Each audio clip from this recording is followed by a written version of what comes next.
Hello. आज हम इसके लिक्विडेशन के बारे में पढ़ेंगे, liquidation of a company.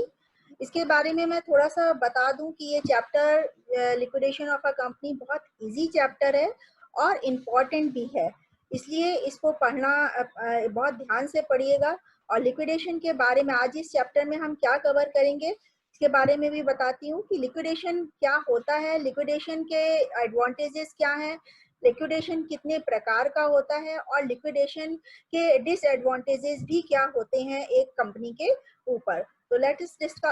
Start.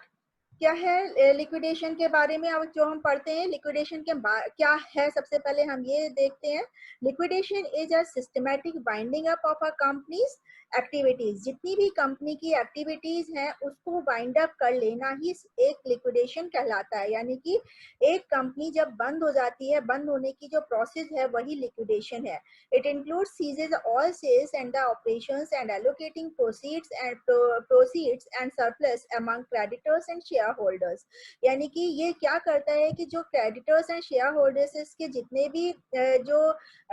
इसकी एसेट्स हैं और जितने भी ऑपरेशंस हैं उनको सबको सीज कर देता है। और उसके बाद उनका मेन पर्पस क्या होता है सीज करने का? The purpose of liquidation is to make sure that the company is bound up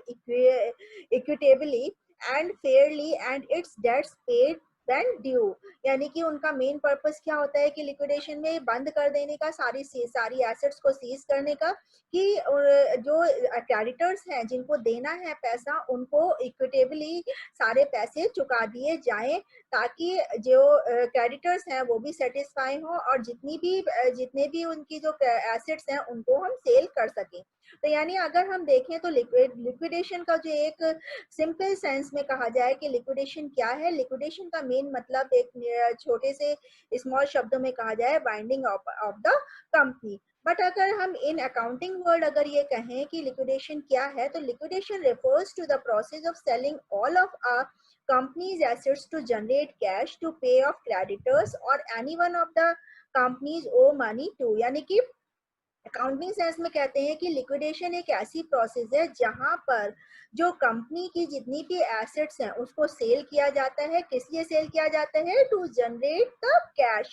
cash generate करने के लिए। और क्यों जनरेट करने के लिए? टू पे ऑफ द क्रेडिटर्स, जो भी क्रेडिटर्स हैं उनको पे ऑफ करने के लिए कैश जनरेट किया जाता है। और कैश जनरेट करने के लिए कंपनीज की एसेट्स को सेल किया जाता है। ये जो प्रोसेस है ये आपकी लिक्विडेशन कहलाती है। Liquidation generally refers to the process of the selling of a company's inventory, typically at a big discount। चाहे हम डिस्काउंट पर करें, जितने भी पैसे वो सेल हो रही होगी asset at that time, liquidation के टाइम पर, यानी कि जब एक कंपनी बंद करी जाती है उसकी जितनी भी एसेट्स होती हैं उनको लायबिलिटीज को पेमेंट करने के लिए, जितने भी लायबिलिटीज हैं, जितने भी क्रेडिटर्स हैं उनको पे ऑफ करने के लिए, तो जितने भी एसेट्स हैं उनको सेल कैसे भी जैसे भी जितनी भी अमाउंट में सेल हो जाती है वो करी जाती है। तो इसलिए कहा जाता है कि typically at a big discount, यानी कितने में भी चली जाए एसेट्स उसको सेल किया जाता है और उससे पैसे जनरेट किए जाते हैं। To generate cash in most cases a liquidation sales in a precursors to a business closing and once all the assets have been sold। एक बार अगर assets जितनी कंपनीज में assets होती हैं वो जितनी भी एक बार बेच दी गई, तो उस जब आपने देखा होगा जितनी भी अगर बिजनेस में कोई भी एसेट्स वगैरह हैं अगर उसे बेच दिया जाता है तो कंपनी में कुछ नहीं बचेगा। और जब कंपनी में कुछ नहीं बचता तो क्या हो जाएगा? बिजनेस इज शट डाउन, यानी कि वो बिजनेस बंद मान लिया जाता है, यानी बिजनेस बंद हो जाता है। तो लिक्विडेशन का मेन मतलब क्या हुआ कि लिक्विडेशन का को हम अगर सिंपल सेंस में कहें तो binding up of a company. और ये क्यों किया जाता है? क्योंकि कंपनी के जो क्रेडिटर्स हैं उनको पे ऑफ करने के लिए, कैश जनरेट करने के लिए जितनी भी एसेट्स हैं उनको सेल किया जाता है और उसके सेल से जो कैश जनरेट होता है उससे क्रेडिटर्स को पे ऑफ किया जाता है। अब आता है क्वेश्चन कि लिक्विडेशन करने के रीजन क्या है, क्यों लिक्विडेशन किया जाता है, ऐसे कौन से कारण होते हैं जिससे लिक्विडेशन की जरूरत पड़ जाती है। या लिक्विडेशन की नौबत आ जाती है कहा जाए एक तरह से, तो क्या है, lack of the expertise in commercial operation. अगर कॉमर्शियल ऑपरेशन का एक्सपर्टाइजेशन नहीं है, अगर कॉमर्शियल एक्टिविटीज को अच्छी तरीके से करने का एक्सपर्टाइजेशन नहीं है, तो भी बिजनेस को वाइंड अप करने का एक ऐसा जो कारण बन जाता है जिससे कि एक बिजनेस को बंद करना पड़ जाता है। Lack of knowledge of the business practices इसके कारण भी होता है। And inadequate resources to cover the cost of making the business viable. अगर बिजनेस के लिए कोई यूजफुल अगर एक्टिविटीज नहीं है, कोई ऐसी कॉस्ट नहीं जो नहीं करनी चाहिए, और वो भी अगर इन एक्सपर्टाइजेशन की वजह से कॉस्ट ऑकर हो जाती है, वो भी एक तरह से बिजनेस को कॉस्ट को बढ़ा देती है और बिजनेस के एक्सपेंसेस अननेसेसरी बढ़ जाते हैं, जिसकी वजह से लिक्विडेशन का एक तरह से कारण बन जाती है, कंपनी बंद होने के चांसेस हो जाते हैं, क्योंकि बहुत ज्यादा अगर कॉस्ट हो जाएगी तो जितनी अर्निंग नहीं होगी उतना ही उससे ज्यादा उसकी कॉस्ट आएगी। तो और इसी तरह से अगर उस कॉस्ट को मीट आउट करने के लिए बार बार वो कहीं ना कहीं से डेट लेता रहेगा, यानी कि कर्जा लेता रहेगा कहीं वो बिजनेस, तो वहाँ जो कंपनी है एक दिन कहीं ना कहीं वो कर्जे में एक तरह से पूरी डूब जाएगी और उस कंपनी को बंद करने के चांसेस हो सकते हैं। Excessive expenditure usually while trying to build business, या एक्सेसिव एक्सपेंडिचर वही आ गया कि कॉस्ट अगर ज्यादा बढ़ रही है तो एक्सेसिव एक्सपेंडिचर ऑटोमेटिकली होंगे, और जिसकी वजह से भी लिक्विडेशन का कारण बन जाता है। And failures of clients to pay money owing or the following through on business project। यानी कि अगर क्लाइंट के पैसे एक बार अगर आपने बोरो करा है, यानी एक कंपनी ने बोरो किया है वहाँ के शेयर होल्डर्स से या वहाँ के कॉन्ट्रीब्यूटरीज जितने भी क्रेडिटर्स हैं उनसे, अगर एक बार बोरो करा है और उसको मीट आउट नहीं कर पाए, यानी कि उसको पे ऑफ नहीं कर पाते हैं और फिर बार बार पैसे लेते रहते हैं, और जिसकी वजह से वो क्या कहते हैं, पे ऑफ इन फेलियर्स, जो फेलियर्स है, फेलियर किस में हो जाएगा, फेलियर इन पे ऑफ, यानी पैसे वापस करने में फेलियर अगर होता है और बिजनेस प्रोजेक्ट जो है अच्छी तरीके से नहीं चल पाता है, तो उसकी वजह से भी कहीं ना कहीं एक दिन ऐसा आता है जहां पर वाइंडिंग अप ऑफ कंपनी को करना पड़ता है। कट कंपटीशन की वजह से भी चांसेस होते हैं। एंड इम्प्रैक्टिकल बिजनेस वेंचर्स, अगर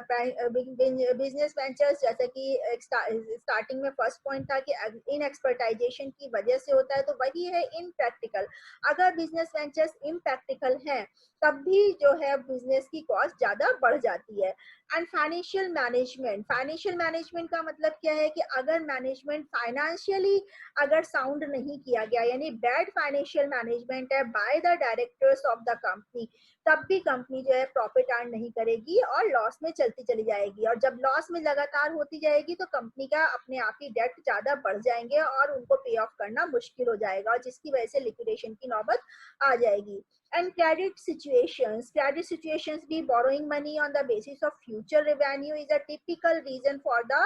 business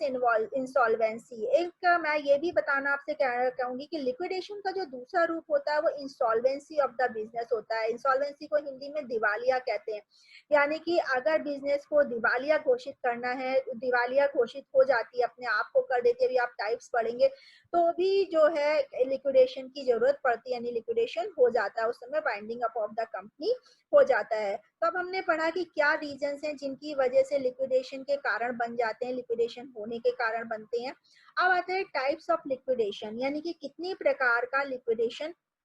मेनली होता है। तो लिक्विडेशन का जो मेनली टाइप देखे जाते हैं, 3 types of liquidation are seen: creditors voluntary liquidations, members voluntary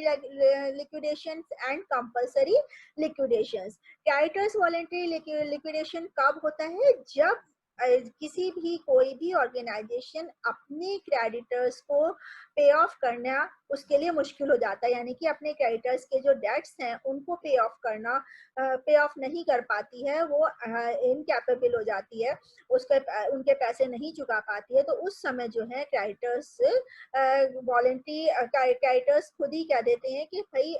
जो लिक्विडेशन इस कंपनी को बंद कर देना चाहिए और हमारे जितने भी पैसे बनते हैं हमें दे दो। यानी कि क्रेडिटर्स वॉलेंटरी, यहाँ पर जब क्रेडिटर्स वॉलेंटरी लिक्विडेशन होता है तो मैक्सिमम ये देखा जाता है कि कम से कम जो है 75% क्रेडिटर्स की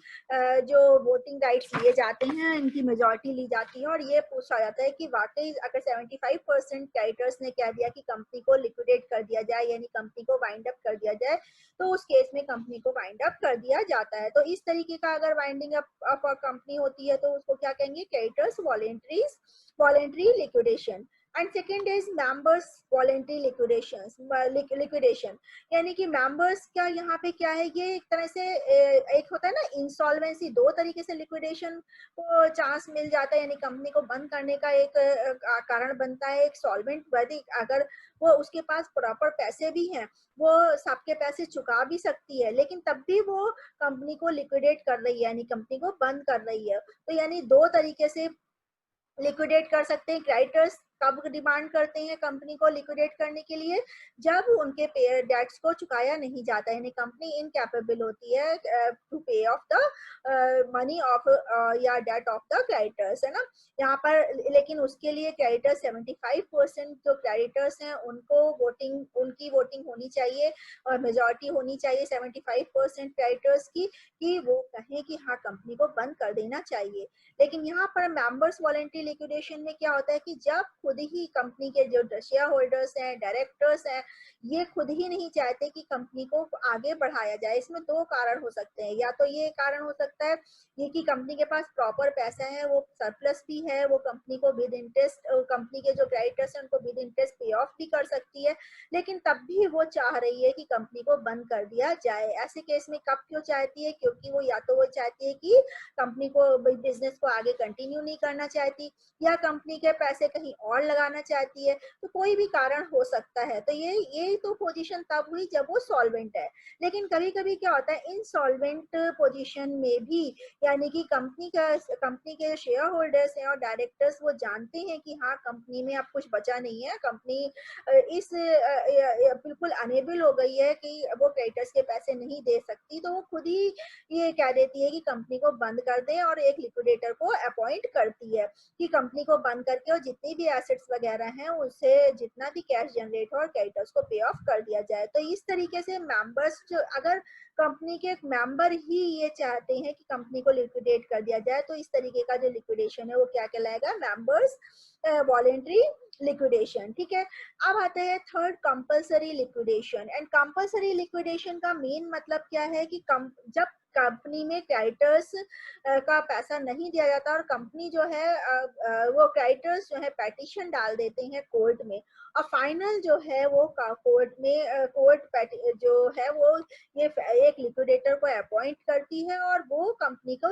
की जितनी भी एसेट्स हैं और जो रनिंग बिजनेस है या बंद बिजनेस है उनकी सारी चीजें सीज कर देती है और उनके करंट अकाउंट्स सीज कर देती है। जो शेयर होल्डर्स के डायरेक्टर्स के जो करंट अकाउंट्स हैं उनको यानी कि एक तरह से कहा जाएगा कि जो बिजनेस के करंट अकाउंट्स हैं उसके और कंपनी के जो करंट अकाउंट है उनको सीज कर देती है, उनकी एसेट्स को सीज कर देती है। और उसके बाद उनका मेन कारण क्या होता है सीज करने का, कि जब हमने फर्स्ट स्लाइड में पढ़ा था कि क्यों करती है सीज, क्योंकि ये देख सके क्रेडिटर्स को एक सेटिस्फेक्शन हो कि हाँ ठीक है अब जो है इस कंपनी को बंद कर दिया गया और जिससे जो हमें कुछ पैसे मिल जाएंगे जब भी एसेट्स को सेल ऑफ किया जाएगा और उससे जो कैश जनरेट होगा उससे हमें कुछ ना कुछ मिलेगा। तो इस तरीके से जो कंपलसरी लिक्विडेशन है वो कब किस कंडीशन में करी जाती है, जब कोर्ट जो है एक क्रेडिटर्स जो है वो कोर्ट में पिटीशन देते हैं। कोर्ट फाइनली या उसके कारण और भी हो सकते हैं कि या तो लगातार 5 साल उसे कंपनी को हो गए हो कि लॉस में जा रही है और उसके बाद भी कंपनी वो कोर्ट ये देखती है कि ठीक है कंपनी को बंद करना ही हितकर है। तो इस तरीके से कई कारण होते हैं, या तो क्रेडिटर्स पेटिशन करे या लगातार कंपनी को सिक्योरिटीज कर दिया गया हो और या कंपनी जो लगातार लॉस में जा रही हो, इतना लॉस हो रहा हो कि वो अब कोर्ट उसमें हस्तक्षेप करे, तो उस समय कोर्ट इंटरफेयर करती है और कंपनी को बंद कर देती है। तो इस तरीके का जब कोर्ट के द्वारा लिक्विडेशन किया जाता है तो उसे हम कंपलसरी लिक्विडेशन कहते हैं। तो कोई भी कंपनी 3 तरीके से वाइंड अप की जा सकती है, क्रेडिटर्स के थ्रू, या मेंबर्स के थ्रू, यानी कि खुद ही स्वयं ही वो मेंबर्स वहाँ के कंपनी को वाइंड अप करें, या बाय कोर्ट यानी कोर्ट के थ्रू भी हो सकता है। इसको आप कंपनी लॉ में डिटेल से पढ़ सकते हैं कि कब क्रेडिटर्स के थ्रू होता है, उनके क्या कारण होते हैं, मेंबर्स वॉलंटरी लिक्विडेशन क्या होता है, इसके क्या कारण होते हैं, मतलब मेंबर्स कब चाहते हैं, और कंपलसरी लिक्विडेशन यानी कोर्ट कब इंटरफियर करती है और प्रॉपरली कंपलसरी सरली जो है एक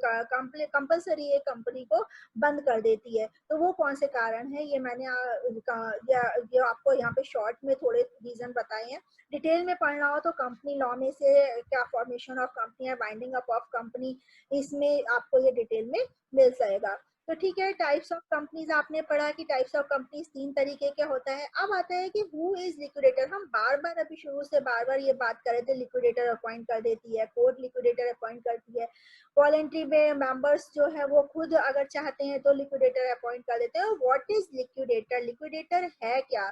तो अगर कहा जाए लिक्विडेटर क्या है, liquidator is a officer appointed when a company goes into the winding up of a liquidation. यानी कि ये एक लिक्विडेटर जो है वो एक ऑफिसर है जो कि एक कंपनी, जब एक कंपनी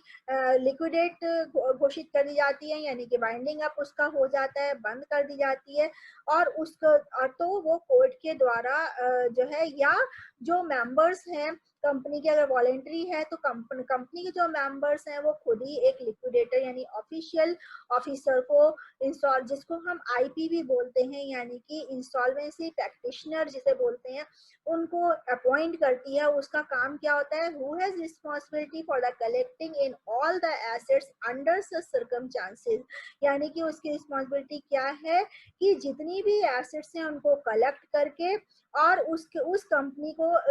उस कंपनी के जितनी भी एसेट्स हैं उसको कलेक्ट करना, साथ ही साथ क्लेम का पता लगाना कि कितने क्लेम बन रहे हैं, यानी कि कितना पे ऑफ करना है, before putting the companies into dissolution. Dissolution करने से पहले, डिसोल्यूशन का मतलब क्या होता है, आपने देखा हो बाइंडिंग अप और डिसोल्यूशन, आपने कंपनी लॉ में भी पढ़ा होगा। डिसोल्यूशन का और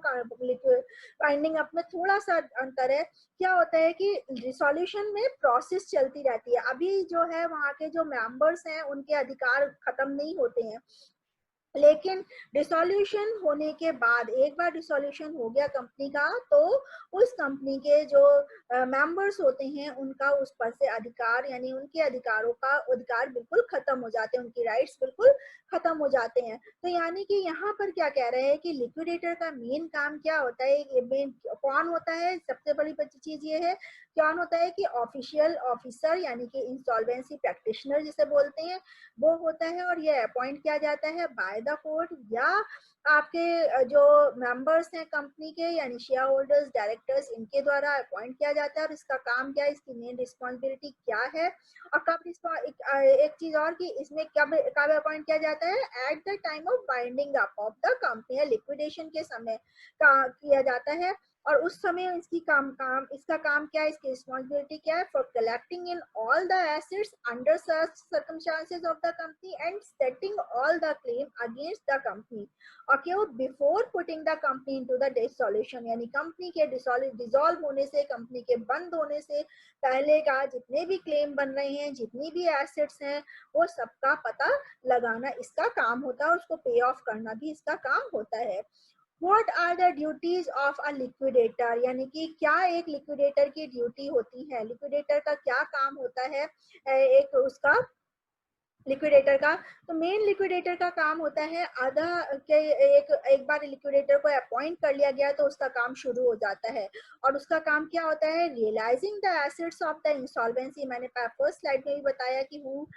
इज अ लिक्विडेटर, तो उसमें भी यही काम है मेन लिक्विडेटर का, क्या है कि realising the assets of the insolvent company. जो भी इंसॉल्वेंट कंपनी का मतलब क्या है, जो वाइंडिंग अप कंपनी है, जिसको वाइंड अप किया जा रहा है, realising of the insolvent company, जितनी भी एसेट्स हैं उसको रियलाइज करना, and achieving the best possible price, जो भी बेस्ट पॉसिबल प्राइस है, जितना भी ज्यादा से ज्यादा एसेट्स का मिल सकता है पैसा, उसको सेल ऑफ करना उन पैसों में, और उससे कैश जनरेट करना। Address outstanding claim against the limited company and satisfy the claim at set out by law. वो कह रहे हैं कि अगर पहले तो कैश जनरेट करना और फिर जितने भी आउटस्टैंडिंग क्लेम है, यानी कि जितने भी क्लेम जो देने हैं जो नहीं दिए गए हैं अगेंस्ट द लिमिटेड कंपनी, जो भी कंपनी लिमिटेड कंपनी है उसके अगेंस्ट में जितने भी क्लेम बनते हैं, है ना, उनको उनको देना, उनको उसको पहले तो एड्रेस करना यानी उसका पता लगाना, एंड सेटिस्फाई द क्लेम, और क्लेम को सेट आउट करना, सेटिस्फाई करना according to law. According to law इसलिए कह रहे हैं क्योंकि इन ऑर्डर, अभी आप आगे पढ़ेंगे कि ऑर्डर में कि किसको पहले देना है, उसके बाद किसको अगर बचता है तब कितना पैसा किसको देना है, तो यानी कि अकॉर्डिंग टू लॉ उसे सेट आउट करना। फिर है distributing the return to the company's creditors in order to priority, यही आ गया बाय लॉ या in order to priority. Priority के अकॉर्डिंग कंपनी को, कंपनी के जो क्रेडिटर्स हैं उनको वो डिस्ट्रीब्यूट करना जो भी पैसा आया है। Acting in the best interest of the creditors, यानी कि वो कह रहे हैं कि जो लिक्विडेटर है उसका मेन काम क्या होता है, उसको वो कैसे काम करता है, क्रेडिटर्स के फेवर में रह करके, यानी क्रेडिटर्स के इंटरेस्ट में लेकर के काम करता है, नॉट द डायरेक्टर्स, यानी कि उसका मेन काम क्या होता है, वो उसे किस लिए अपॉइंट किया गया, हालांकि डायरेक्टर्स ने अपॉइंट किया है, हालांकि हो सकता है कोर्ट ने अपॉइंट किया, लेकिन उसे उसका किसके फेवर में काम करना है, क्रेडिटर्स के फेवर में, जो कि क्लेम लेने के लिए है, जिनका की क्लेम बनता है उनके फेवर में काम करना है, उनके इंटरेस्ट के लिए उसे एक्ट करना है, जिसके पर्पस, जिस पर्पस से उसे अपॉइंट किया गया है। And maximising the return for the creditors, क्यों कहा गया है कि उनके फेवर में इंटरेस्ट में काम करते हैं, क्रेडिटर्स के इंटरेस्ट में एक्ट करता है, क्योंकि वो ज्यादा से ज्यादा क्रेडिटर्स को रिटर्न करने की सोचता है, यानी कि इसीलिए वो एसेट्स को मैक्सिमम जितना भी बेस्ट प्राइस होता है उस पर बेच करके ज्यादा से ज्यादा कैश जनरेट करता है, और क्रेडिटर्स को मैक्स टू मैक्स जितना भी हो सकता है उन्हें वो उनके क्लेम के अकॉर्डिंग उन्हें पे करना उसका काम होता है। आता है प्रोसेस ऑफ लिक्विडेशन, क्या प्रोसेस है लिक्विडेशन की, क्या किस तरीके से लिक्विडेशन किया जाता है। तो यहाँ लिक्विडेशन के हमने पहले ही देख लिया कि क्या क्या है, लेकिन एक बार इन शॉर्ट देख लेते हैं। क्या है, the directors and the share holders are furnished with documents, जब उन्हें ये पता चलता है कंपनी को कि यहाँ पर हम वॉलेंट्री, अगर हम ले लेते हैं कि वॉलेंट्री लिक्विडेशन हो रहा है, यानी कि मेंबर्स के थ्रू लिक्विडेशन हो रहा है, तो क्या होता है, सबसे पहले डायरेक्टर्स और शेयर होल्डर्स है उनके डॉक्यूमेंट्स को फर्निश कर लिया जाता है, यानी कि उनसे देखा जाता है कि क्या क्या कितना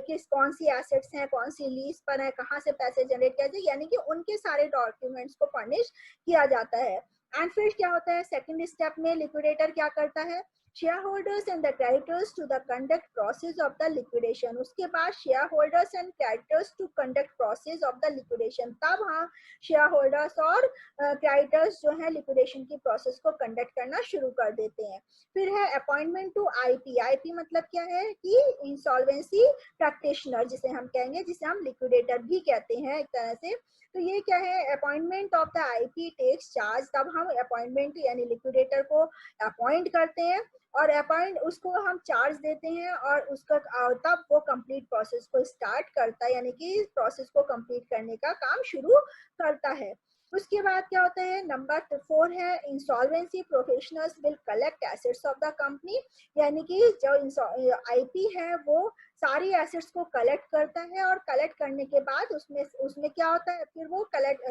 एक तो एसेट्स को कलेक्ट करेगा, साथ ही साथ वो ये भी पता लगाएगा कि कितना कंपनी को देना है, यानी कि उसके क्लेम कितने बन रहे हैं, क्लेम उसके ऊपर कितने अगेंस्ट कंपनी कितने क्लेम है, यानी क्रेडिटर्स को कितना पे ऑफ करना है। तो क्या ना, इंसॉल्वेंसी प्रोफेशनल्स यानी IP will determine all payable of a company, ठीक है। इंसॉल्वेंसी प्रोफेशनल डिस्ट्रीब्यूट फंड्स, जब वो एसेट्स को सेल कर देगा और उसके बाद क्लेम का पता लगा लेगा, और उसके बाद जितने भी क्लेम जितने क्रेडिटर्स के बन रहे हैं उनको डिस्ट्रीब्यूट कर देगा। कौन से किससे करेगा, जो कैश जनरेट का जो फंड आया है उससे सारी पार्टीज को डिस्ट्रीब्यूट करेगा। आईपी का ये भी काम होता है, यानी कि आईपी के 3 रोल हो गए, यानी कि एसेट्स कलेक्ट करना, क्लेम का पता लगाना, address the claim of the creditors जो भी है उसको पता लगाना, और तीसरा है डिस्ट्रीब्यूट द फंड, यानी कि जो भी डिस्ट्रीब्यूट किया, जो भी का कैश जनरेट किया है उसको डिस्ट्रीब्यूट करना टू द पार्टीज। ये मेन 3 काम एक लिक्विडेटर के होते हैं। लेकिन प्रोसेस कहाँ से शुरू हो जाती है? जब से डायरेक्टर्स और शेयर होल्डर्स है वो ये सोचते हैं कि अब कंपनी को बंद करना चाहिए, अब हम कंपनी का जो उनके पास बहुत सारे डेट इकट्ठा हो गए उसको पे ऑफ करने में वो इनकैपेबल हैं, तो वो सबसे पहले अपनी डॉक्यूमेंट्स को फर्निश करेंगे। उसके बाद शेयर होल्डर्स कैटर्स की मीटिंग बिठा करके उनका वो लिक्विडेशन की प्रोसेस को कहेंगे कि हाँ उनका, जैसे मैंने बताया कि कैटर्स से 75% वोटिंग होना जरूरी है, शेयर होल्डर्स का लेना जरूरी है, तो ये दोनों अपनी मीटिंग रखते हैं। उसके बाद एक आईपी को इन्वॉल्व किया जाता है, यानी कि उसको अपॉइंट किया जाता है और उसके बाद उसका काम शुरू हो जाता है। इस तरीके से लिक्विडेशन की प्रोसेस जब यहाँ पर डिस्ट्रीब्यूट कर दिया जाएगा फंड को, तब कंपनी को डिसॉल्व यानी डिसोल्यूशन ऑफ अ कंपनी हो जाता है। तो ये प्रोसेस आपको पता चली कि लिक्विडेशन की प्रोसेस क्या है। अब इन नटशेल में हम कह सकते हैं कि एडवांटेजेस क्या है, ये भी जानना बहुत जरूरी है, क्योंकि एक आप सोचेंगे कि एक कंपनी तो बंद हो गई, तो अब उसके एडवांटेजेस भी क्या होंगे। लिक्विडेशन, एक अच्छी कंपनी अगर चल रही है और कंपनी को बंद कर दिया जाए तो क्या लिक्विडेशन से क्या फायदा होगा, लेकिन उससे भी कई फायदे हैं। लिक्विडेशन, अगर एक कंपनी एक मालिक यूनिट है या एक इंस्टॉलमेंट कंपनी है जो कंपनी को पे ही नहीं कर पा रही है, तो उसको चलने से क्या फायदा उसके, तो इससे अच्छा तो ये है कि उसके और खर्चे बढ़े, बल्कि जितने भी क्रेडिटर्स हैं उनको पे ऑफ करके कंपनी को बंद कर देना चाहिए, अननेसेसरली उसकी कॉस्ट नहीं बढ़ानी चाहिए। तो इसलिए इसके जो फायदे हैं लिक्विडेशन के वो क्या है? आउटस्टैंडिंग डेट से रिटर्न ऑफ, जितने भी, अगर लिक्विडेशन नहीं किया जाएगा तो जितने भी डेट्स होंगे वो और बढ़ते चले जाएंगे। यानी कि मान लीजिए किसी कंपनी ने किसी से कर्जा लिया है, यानी किसी से लोन लिया है, उसको वो चुका ही नहीं पा रही, तो उसका इंटरेस्ट लेकर प्रिंसिपल अमाउंट तो उसका बढ़ा ही हुआ है, साथ ही साथ विद इंटरेस्ट उसका अमाउंट और बढ़ता चला जाएगा और वो और ज्यादा उसका डेट बढ़ जाएगा। तो जो लिक्विडेशन है वो इस प्रॉब्लम को सॉल्व करती है और इससे outstanding date is return of, जितने भी आउटस्टैंडिंग डेट्स होते हैं वो एक लिक्विडेटर जब अपॉइंट करती है, लिक्विडेशन की प्रोसेस स्टार्ट होती है। लिक्विडेटर क्या होता है? जितने भी डेट्स होते हैं उनको राइट ऑफ करता है। लीगल एक्शन इज हॉल्टेड, जितने भी लीगल एक्शन है, जो क्रेडिटर्स अगर जो क्रेडिटर्स तैयार होते हैं कि हाँ ठीक है, क्योंकि डिफरेंट कई क्रेडिटर्स होते हैं, ऐसा नहीं है कि कंपनी में एक ही क्रेडिटर हो, तो कई क्रेडिटर्स होते हैं, हो सकता है कि वो सारे के सारे ही अलग अलग तरीके से पिटीशन डाल दें कोर्ट में, तो कंपनी के ऊपर काफी भार आ जाएगा। लेकिन जब ये डिसोल्यूशन कह रही हूँ, बाइंडिंग अप की प्रोसेस चल रही होती है, लिक्विडेशन की प्रोसेस चल रही थी, उस समय ये रूल है कि कोई भी जो क्रेडिटर है वो लीगल केस फाइल नहीं कर सकता अगेंस्ट द कंपनी, तो इसीलिए जो लीगल एक्शन है वो भी हॉल्ट हो जाते हैं और अननेसेसरली कंपनी परेशान नहीं होती है। और क्रेडिटर्स भी सेटिस्फाई होते हैं कि हाँ ठीक है, अब जो है डिसोल्यूशन हो रहा है और कुछ ना कुछ इसका समाधान निकलेगा। लीजेस आर कैंसिल्ड, जितनी भी लीजेस होती हैं, लीज पर अगर कोई बिल्डिंग वगैरह या एसेट्स ली होगी वो भी ऑटोमेटिकली कैंसिल हो जाती हैं। उसके बाद से कंपनी के ऊपर कोई भी भार नहीं बनता है। यानी कि क्या होता है, मान लीजिए सपोज 1 साल खत्म होने वाला है और उसके बाद कंपनी अगर लिक्विडेशन की पोजीशन में नहीं जाती तो नेक्स्ट ईयर का उसका किराया लीज का पैसा बनने लग जाएगा। अगर उसी साल ही उसको बाइंडिंग अप करने के लिए लिक्विडेशन की प्रोसेस स्टार्ट हो जाएगी तो उसकी ऑटोमेटिकली जो लीज कॉन्ट्रैक्ट है वो कैंसिल हो जाएगा और उसका जो कंपनी जो मतलब कंपनी है, ऑर्गेनाइजेशन है जिसका बाइंडिंग अप हो रही है जिसकी, वो भी उसके ऊपर और भी ज्यादा जो एक तरह से खर्चा है वो उसका नहीं बढ़ेगा, यानी लीज की कॉस्ट नहीं बढ़ेगी। Staff can claim for redundancy पे, जो रिडेंडेंसी पे है, रिडेंडेंसी पे मतलब जो टाले जा सकते थे, जिसको नहीं कंपनी नहीं देना चाहती, जैसे हॉलीडेज की जो पैसे हैं, हॉलीडेज वो क्या कहते हैं पे है, ये नहीं देती है कंपनी, मतलब ऐसे अगर कंपनी खुद ही पे कर रही होती तो शायद ये रिडेंडेंसी पे को नहीं पे करती। लेकिन लिक्विडेशन के समय क्या होता है, ये स्टाफ ऐसे क्लेम को भी कह सकता है, ऐसे क्लेम को के लिए भी दावे कर सकता है, यानी ये ऐसे क्लेम रिडेंडेंसी पे वाले जो क्लेम होते हैं वो भी ले सकता है अगर कंपनी के पास पैसे आफ्टर पेइंग ऑल जो जितने भी खर्चे हैं उनको देने के बाद अगर खर्चे बच रहे हैं तो उनको भी दे सकता है। और रिडेंडेंसी पे में हॉलीडेज, जैसे अगर मान ली कंपल्सरी कोई प्रेफरेंशियल क्रेडिटर्स हैं और उनका जो पैसे हैं अगर वो नहीं देना चाहती कंपनी, लेकिन लिक्विडेशन के प्रोसेस में वो ऐसा नहीं कर सकती। यानी कि सभी तरीके के पेमेंट के लिए क्लेम स्टाफ जो नहीं भी मिलने वाला होता है, ये सोचते हैं कि नहीं मिल पाएगा, सो शायद लिक्विडेशन में ट्रांसपेरेंसी रहती है और उसे वो रिडेंडेंसी पे भी मिल सकते हैं।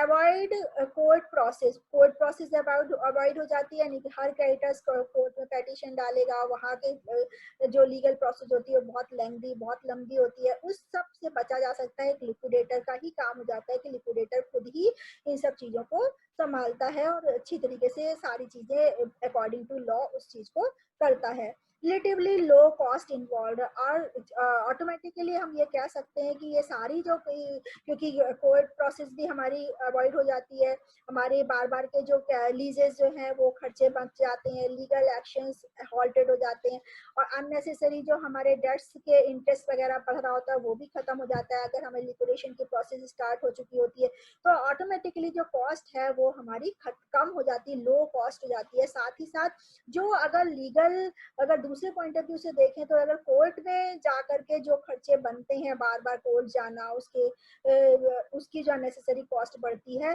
वो ना, और अगर उसको उसको ना करके अगर लिक्विडेटर को अपॉइंट कर लिया जाता है तो वो बहुत ही कम समय में और बहुत कम खर्चों में, थोड़ी सी ही कॉस्ट में ये सारे काम हो जाते हैं कि एसेट्स को बेचना, अगर कंपनी खुद करना चाहे कि एसेट बेचे, कोर्ट में भी सुनवाई करे, क्रेडिटर्स भी कोर्ट में चलेगा, तो इस तरीके की जो प्रोसेस होती है, इस तरीके की जो अगर सिनारियो क्रिएट हो गया है तो वो अननेसेसरली कॉस्ट को इंक्रीज कर देता है। लेकिन अगर ऐसा कुछ नहीं है, अगर लिक्विडेटर को पहले ही समय रहते ही लिक्विडेटर अपॉइंट कर दिया जाता है, कंपनी फाइंडिंग अप पोजीशन में चली जाती है और लिक्विडेशन प्रोसेस स्टार्ट हो जाती है, तो वो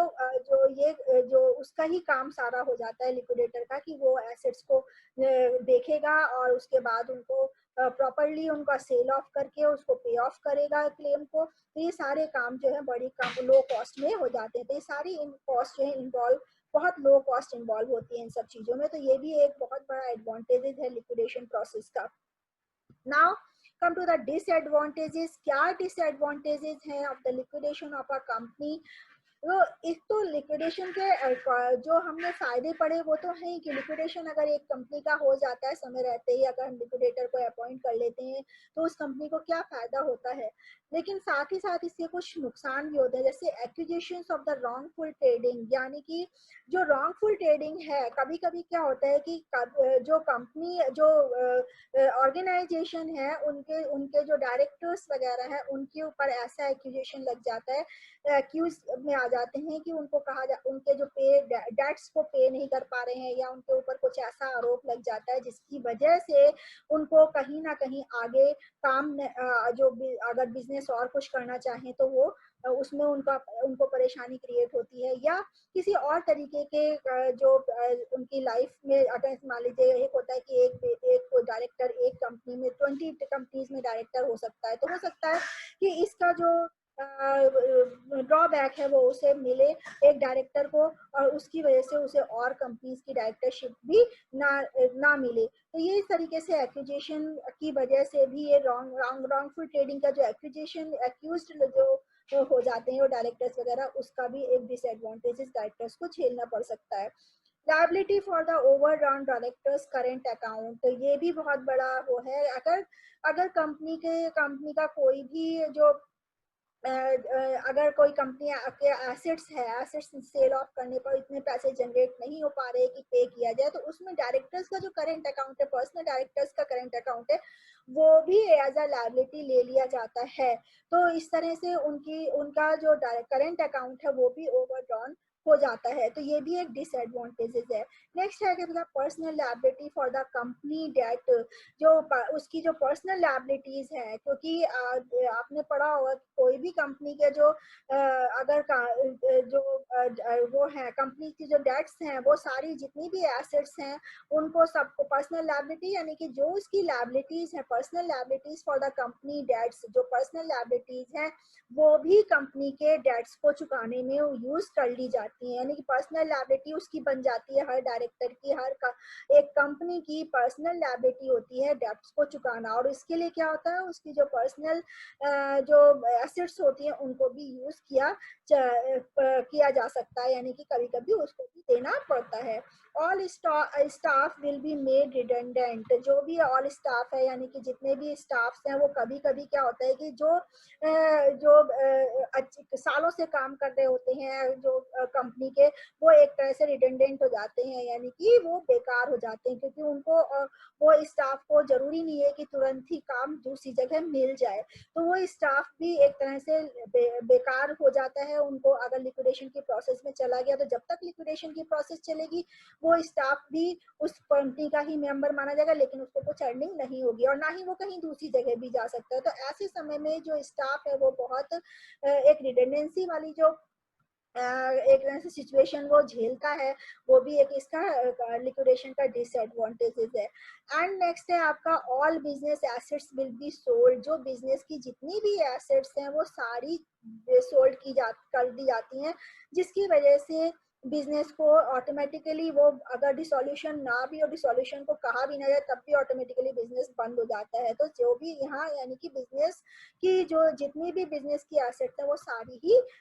खत्म हो जाती हैं, चाहे वो एक जो शेयर होल्डर्स की जो पर्सनल लायबिलिटी हो बनती हो उसपे, चाहे वो मतलब कंपनी का कंपनी की जो जितनी भी एसेट्स और लायबिलिटीज है वो सारी ही बिजनेस के जो क्लेम है उसको पे ऑफ करने में यूज कर ली जाती है, और जिससे कि कंपनी बिजनेस ऑटोमेटिकली बंद हो जाता है, उसके पास कुछ अपना नहीं बचता। तो यानी कि सारे डिसएडवांटेजेस है। मेन जो डिसएडवांटेज है एक्विजिशन एंड स्टाफ वाला बहुत बड़ा डिसएडवांटेज है, जो कि एक डायरेक्टर्स को भी झेलना पड़ता है, एज वेल एज जो स्टाफ है उनको भी लिक्विडेशन की प्रोसेस जब तक चलती है उसको वो झेलते हैं। तो इस तरीके से आज आपने पढ़ा लिक्विडेशन क्या है, लिक्विडेशन के जो मीनिंग और उसके टाइप्स पढ़े आपने, और उसके बाद टाइप्स के बाद आपने प्रोसेस पढ़ी, प्रोसेस के बाद आपने पढ़ा कि एडवांटेज एंड डिसएडवांटेजेस भी हैं। अभी आगे के टॉपिक्स इसमें प्रैक्टिकल प्रॉब्लम्स हम पढ़ेंगे और रेम्यूनरेशन के बारे में पढ़ेंगे कि किस तरीके से, क्योंकि लिक्विडेशन डेटर का जो रेम्यूनरेशन है वही मेन है आज का। तो नेक्स्ट लेक्चर में हम इसको कवर करेंगे कि लिक्विडेटर का रेम्यूनरेशन कैसे कैलकुलेट करते हैं, और इसकी प्रैक्टिकल प्रॉब्लम्स को भी लेंगे। अब आपको अगर मेरी वीडियो अच्छी लगी हो, आपको कुछ समझ में आया हो, तो इसको प्लीज लाइक करिए, शेयर करिए एंड सब्सक्राइब करिए। साथ ही साथ अगर आपको इसकी नेक्स्ट वीडियोस के बारे में अपडेट्स चाहिए तो प्लीज इसके बेल आइकन को जरूर प्रेस करिए।